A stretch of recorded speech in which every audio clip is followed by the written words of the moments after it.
Aloha! Welcome back to the Anxiety Coaches Podcast. I'm your host and coach, Gina Ryan, and I'm so happy to be with you again today as we consider the many ways to bring your mind and body back to its natural peace and calm. In today's episode, I'm talking about why most people try to control their thoughts and why it backfires. So many of us believe that controlling our thoughts is the key to peace and calm, to our productivity, to even our emotional stability. If we could just get control of our mind, we think everything will be okay. Why do we believe this? Probably because we're often told to think positive, to push out negativity, or to stay in control of your mind and thoughts. Well, this belief comes from the idea that our thoughts determine our emotions and our behaviors. So if we can control our thoughts, we believe we can control our lives. Well, first off, we cannot control our minds. We cannot control the thoughts that come up in our minds. Our mind is a thought-creating machine. Thoughts will come. We cannot control that piece of it. And we also want to look more closely at this idea that our thoughts determine our emotions and our behaviors. Well, if that were true, we would be a mess because the thoughts that come are all over the place. What we have for determining our emotions and our behaviors is what we focus on, what we pay attention to. It is not true that if we can control our thoughts, we can control our lives, and I'm going to show you why. First off is the problem. The harder we try to force certain thoughts out, push them out, move them away, the more they come back. And they don't just come back, they come back bigger, stronger. And instead of creating peace, this whole pushing out creates more of a mental struggle. So why is it that controlling our thoughts really backfires on us? There's a thing called the ironic process theory. And this concept was introduced by a psychologist named Daniel Wegner. And he explains how suppressing thoughts actually makes them stronger. And I know this from personal experience and from talking to hundreds and hundreds of people. This is what happens. When we tell ourselves not to think about something, part of our brain continues scanning for that very thought to make sure we're not thinking about it. Now, I bet you never thought about this, but when we tell ourselves not to do something, the brain goes on scanning alert to make sure it's not happening. So if you are telling yourself not to think a particular thought, your brain is scanning for that thought. It's looking for it to make sure that you're not thinking about it. Oh my gosh, isn't that ironic? This paradoxically brings it to the forefront of our awareness. And you know the classic example. Don't think of a pink elephant. You weren't going to ever think of a pink elephant, but suddenly, because I told you, don't think of a pink elephant, there it is in your mind. The same thing happens with other thoughts that we have in our lives, such as intrusive thoughts, worries, self-doubt. The more that we fight them or try to get them away from us, the more persistent and bigger they become. If we look at it from anxiety and rumination, we can see that trying to stop worrying makes worry spiral. That can take us into rumination. When somebody tells you, oh, just stop worrying, or you tell that to yourself, it does not help. It doesn't make anything go away. It simply makes the worry spiral. Just like if you try to tell yourself when you go to bed, I must sleep, like that, I got to get up early in the morning for a plane, or I've been having trouble sleeping, so tonight I must sleep. This creates pressure that keeps you awake.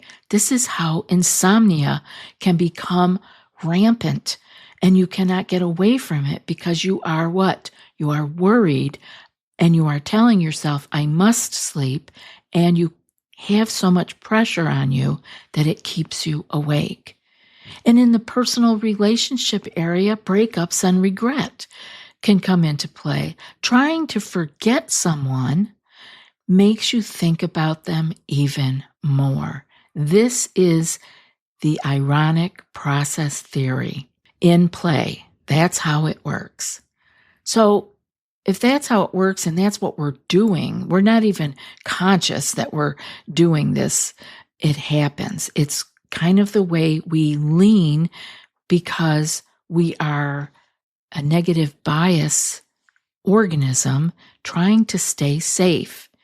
But we also have consciousness and awareness that we can bring into play so that we don't have to go down the wormhole with these things. We can actually put our focus somewhere else. And one of the approaches that I like is this idea of allowing, observing, and letting go. And I'll get to that one in a little bit, but I want to interject here another process that I really like, which is the RAIN process, R-A-I-N. And Tara Brach, many years ago, made this very popular. And it's a Buddhist idea, and she made it very secular and easy to remember with the R-A-I-N, meaning recognize, allow, investigate, and nurture. The N can be nurture, it can be natural awareness, or it can be non-identification. Personally, I like non-identification for the N, but many people use nurture and other people use natural awareness. But this RAIN method is a powerful mindfulness tool, and it helps us to work with difficult thoughts and emotions.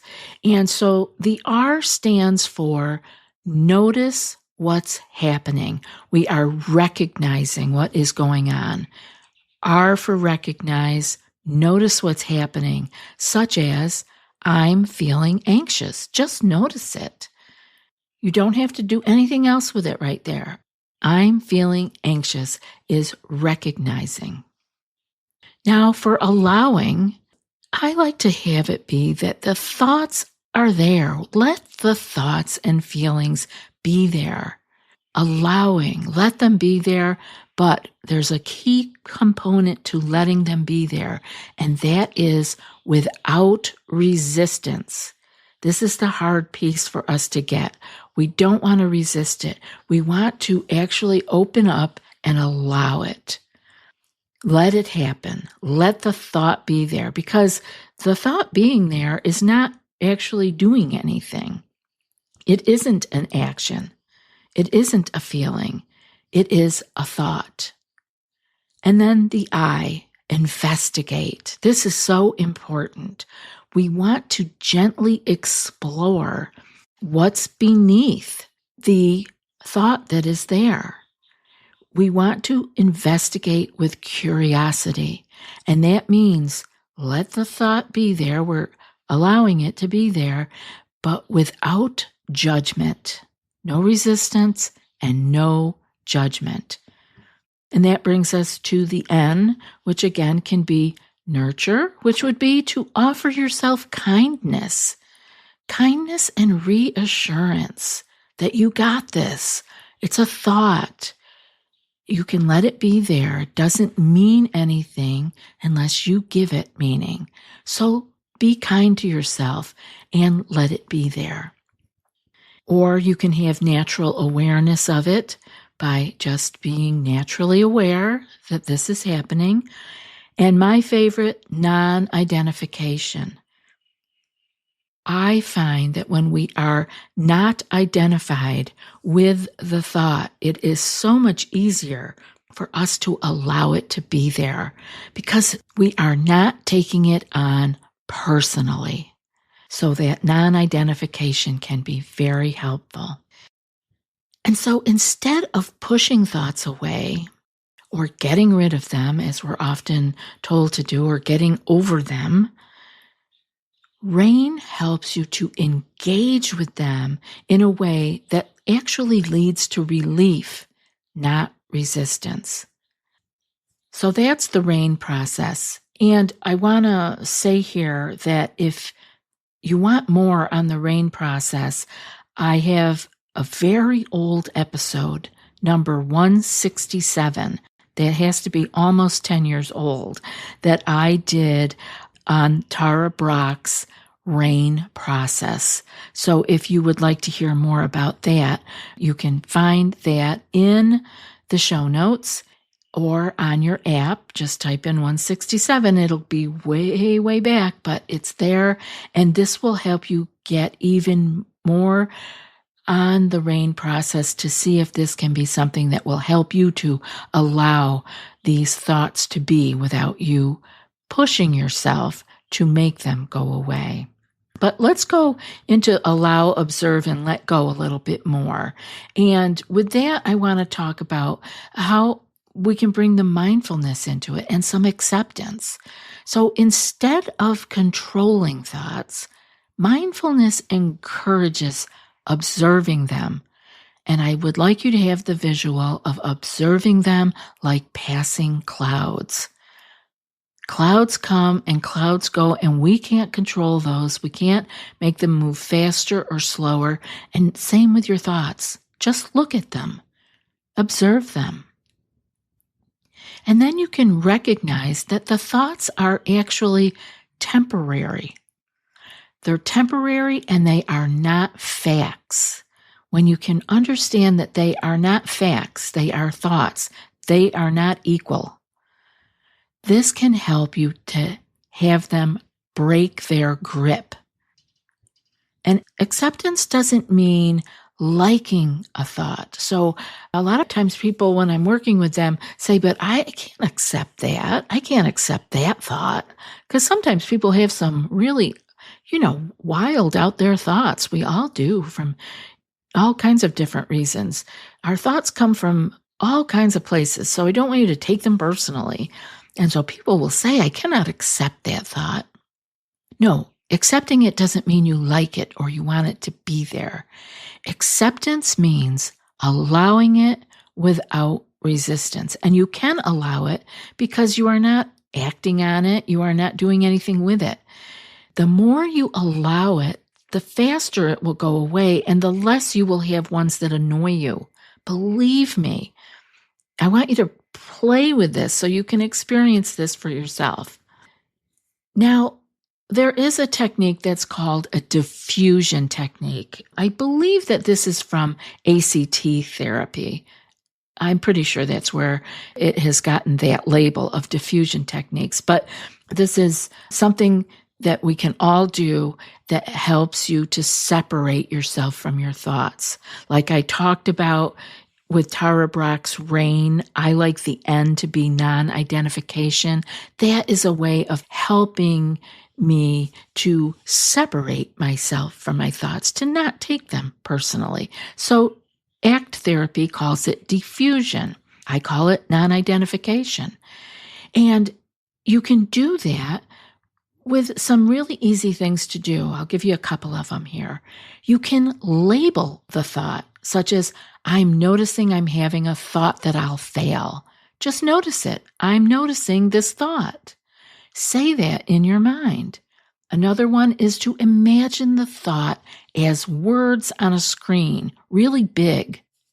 And you are going to actually shrink them down. I've kind of added this in to shrink it down Get up there to where you get to choose the font size and shrink it down to so small you can't even read it anymore.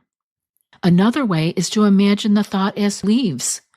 The thought is on a leaf that is floating down a river.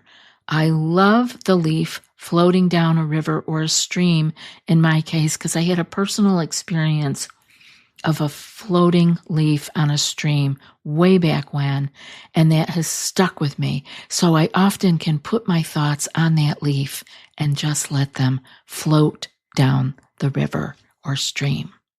And finally, here's a really interesting one. You can sing the thought. You can sing it to a silly tune to reduce its emotional power. What you are doing is taking something that was big and powerful and scary, and then you're going to put it into a silly tune and just see that that's all it is. It isn't anything more.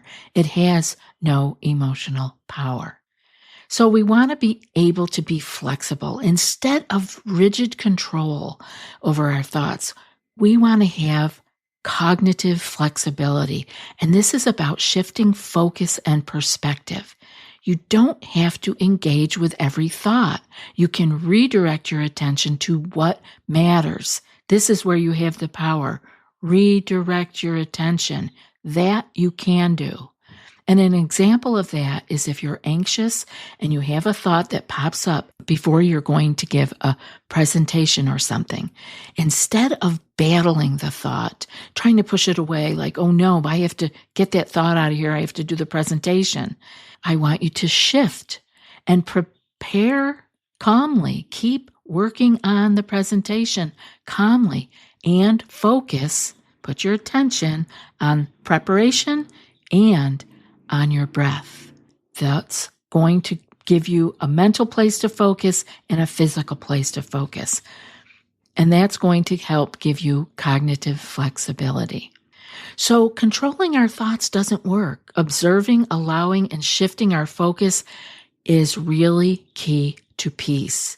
So take some of those ideas that I had for you here around allowing, observing, and letting go, or the RAIN process, and shift your focus. Let that happen in your life. Learn that that's where you have the power. The next time an intrusive thought arises or an annoying thought that you don't want to have, don't fight it. Use RAIN or a diffusion technique instead. I want to ask you, have you noticed this in your own life? Have you had thoughts that you feel like you had to control and then they got bigger? Or have you been able to shift and put your attention elsewhere and watch those shrink? I'd love to hear from you. For a deeper dive, remember to listen to episode 167 of the Anxiety Coaches podcast, Clearing Stress and Anxiety with RAIN, where we explore Tara Brach's strategies in more detail. Thank you so much for spending time with me today. I love being here with you, and I look forward to hearing from you. Email can be sent to anxietycoachespodcast@gmail.com.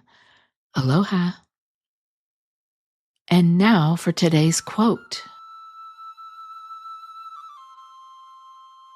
The boundary to what we can accept is the boundary to our freedom. And that's from Tara Brach. I'll be back in a few more days with another podcast. Until then, be well and aloha.